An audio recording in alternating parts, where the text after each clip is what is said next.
Pessoal, retornando então do cafezinho, nós temos aqui uma tela olhando planejamento, gestão pública e responsabilidade fiscal. Essa integração que foi comentado antes, né? Tirar a máscara fica mais fácil. Essa integração que foi comentado antes com vocês, das peças bases orçamentárias, né?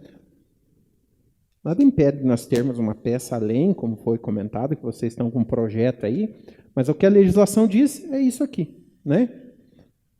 E a grande dificuldade na elaboração do PPA vem por parte, vocês têm um órgão central que centraliza todas as informações, e vem por parte das demais esferas, unidades ou secretarias, no quanto mencionar isso aqui em valor financeiro.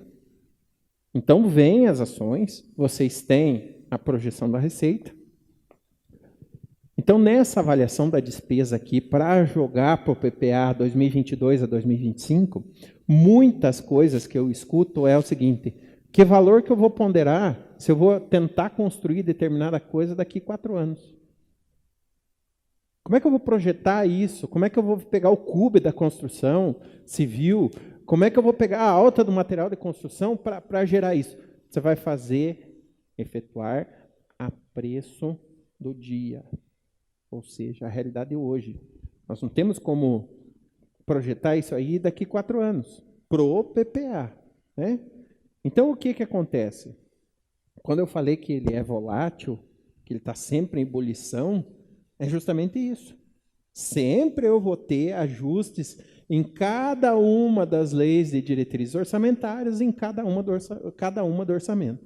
Então, para um PPA, nós temos 4 LDOs. Essas LDOs fazem o quê? Elas fragmentam em pequenos pedaços esse planejamento grande, né? E o orçamento para cada um desses 4 anos vai fazer o quê? Trazer os recursos para essa execução. Complicado, né? Porque são muitos números, muitas ações e muitas situações envolvidas nessa execução aqui.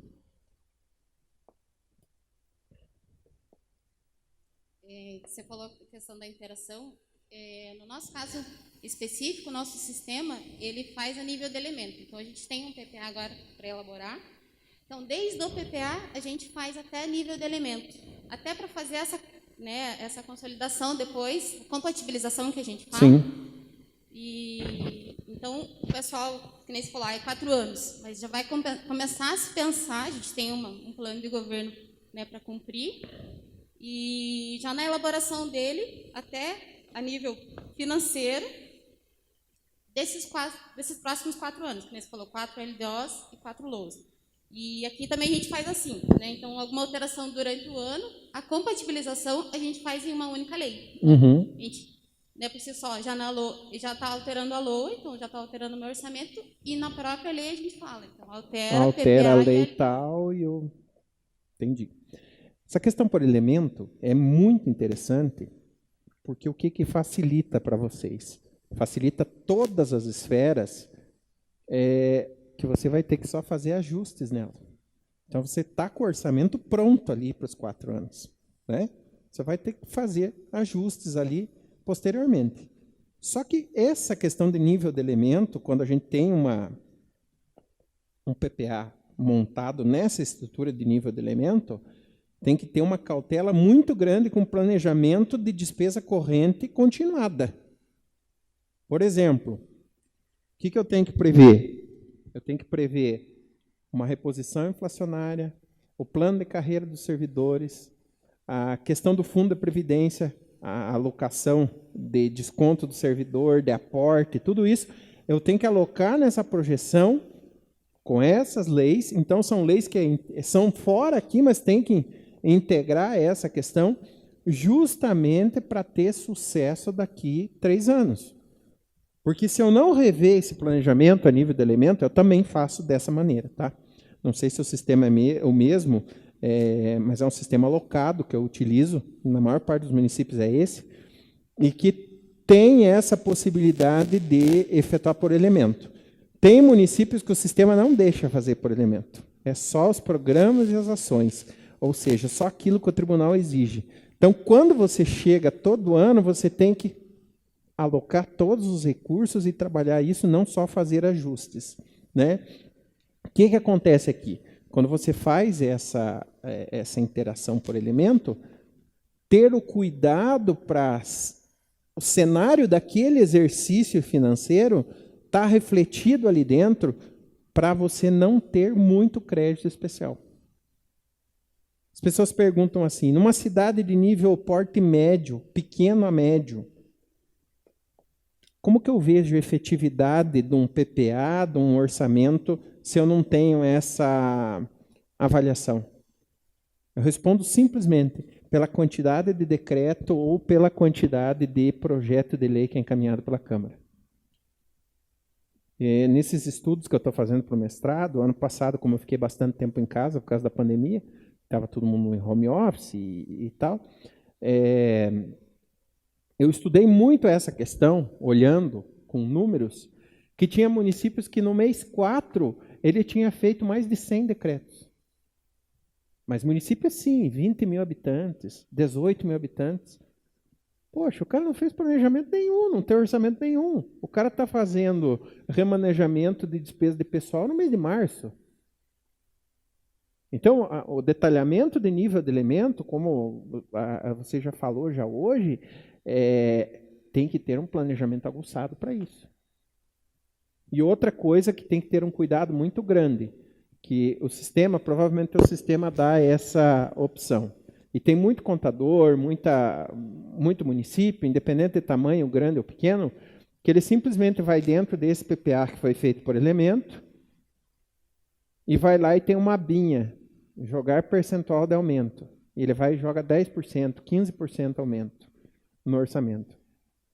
E ele esquece que ele tem uma projeção de receita e que essa efetividade da projeção, que a projeção também não é feita só no primeiro ano.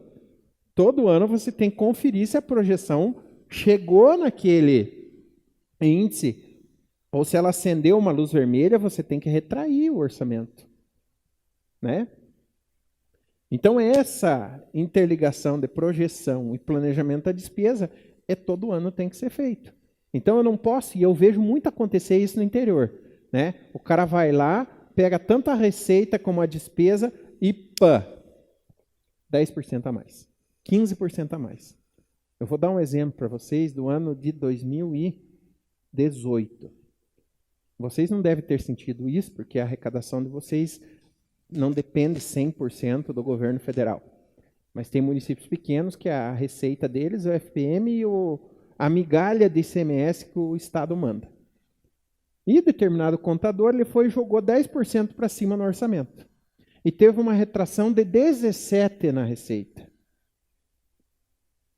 Coincidentemente, o déficit orçamentário, quando chegou lá em novembro, ele estava em 26%.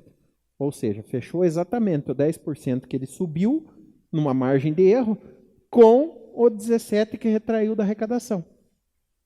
Então, quando a gente fala de avaliação e responsabilidade fiscal, tem um artigo também na legislação, e que vocês fazem a prestação de contas cada 4 meses da avaliação da execução orçamentária, da lei de responsabilidade fiscal, que reflete justamente esta questão vinda de PPA e LDO.